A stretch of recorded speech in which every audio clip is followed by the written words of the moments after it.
20-ci əsrin ikinci yarısında elm və texnologiyanın sürətli inkişafı insanları yeni ünsiyyət vasitələri axtarmağa sövq edirdi. Kompüterlərin sayı artdıqca, müxtəlif şəhərlərdə və ölkələrdə yerləşən bu qurğular arasında məlumat mübadiləsi aparmaq ehtiyacı yarandı. Məhz bu ehtiyac sonradan internetin yaranmasına səbəb oldu.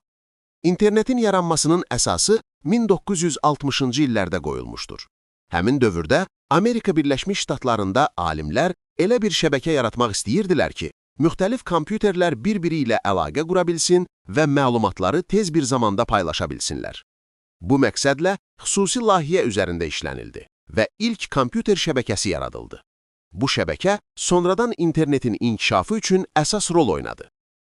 İlk illərdə bu şəbəkədən əsasən alimlər və tədqiqatçılar istifadə edirdi. Onlar müxtəlif universitetlərdə və elmi mərkəzlərdə yerləşən kompüterləri bir-birinə qoşaraq məlumat göndərə və qəbul edə bilirdilər. Bu isə elmi tədqiqatların daha sürətli aparılmasına kömək edirdi. Əvvəllər bir məktub və ya sənədin başqa şəhərə çatdırılması günlər çəkirdisə, kompüter şəbəkəsi vasitəsilə məlumat saniyələr ərzində göndərilə bilirdi.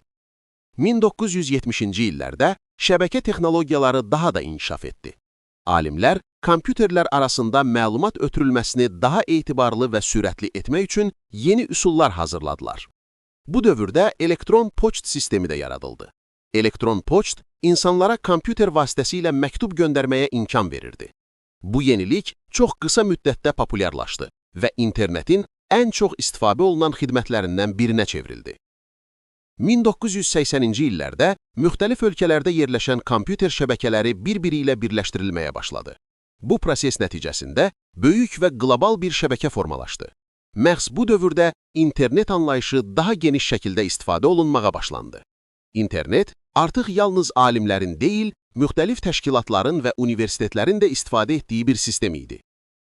1990-cı illərdə internetin inkişafında yeni mərhələ başladı. Bu dövrdə dünya şəbəkəsi, web sistemi yaradıldı. Bu sistem sayəsində insanlar internetdə müxtəlif səhifələrə daxil ola, məlumat oxuya və şəkillərə baxa bilirdilər. Web brauzerlərin yaranması isə internetdən istifadəni daha da asanlaşdırdı. Artıq adi insanlar da internetə qoşulmağa və ondan gündəlik həyatlarında istifadə etməyə başladılar. Zaman keçdikcə, internet həyatın demək olar ki, bütün sahələrinə daxil oldu. Təhsil, elm, ticarət, rabitə və əyləncə kimi sahələr internetin köməyi ilə daha sürətli inkişaf etdi. İnsanlar dünyanın müxtəlif yerlərində yaşayan şəxslərlə əlaqə saxlaya, məlumat əldə edə və yeni biliklər öyrənə bildilər. Bugün internet müasir dünyanın ən vacib texnologiyalarından biridir. O, milyonlarla kompüteri, telefonu və digər cihazı bir şəbəkədə birləşdirir. İnternet sayəsində insanlar saniyələr içində məlumat ala, xəbərləri izləyə və müxtəlif xidmətlərdən istifadə edə bilirlər. Beləliklə, internet sadəcə texniki bir yenilik deyil, həm də insanların həyat tərzini dəyişən böyük bir ixtiradır. Onun yaranması elm və texnologiyanın inkişafında mühüm mərhələ hesab olunur və gələcəkdə də internetin imkanlarının daha da genişlənəcəyi gözlənilir.